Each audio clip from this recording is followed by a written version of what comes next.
Dan Kitchens was named by Van Madsen. Dan is not a person's name as many people think. Dan Kitchens is short for Danish Kitchens.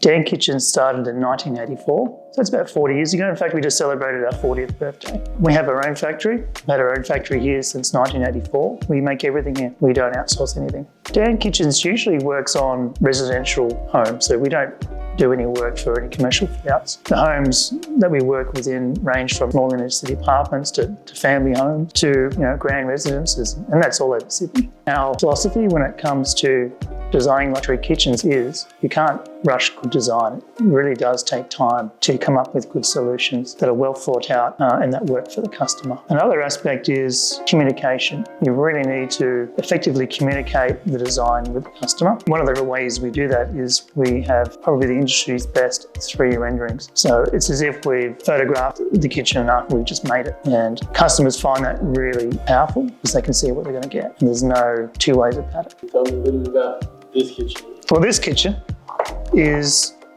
our recently completed Woolloomooloo project right on the waterfront at Woolloomooloo in a luxury apartment. It's got some gorgeous natural stone in it, super white granite on the back. You also notice that it's got an applied metal range hood, quite stunning when you see it in real life. Seeing it come to life as it did was just fantastic. The 3 words I'd use to describe Dan Kitchens would be meticulous, timeless, and Danish.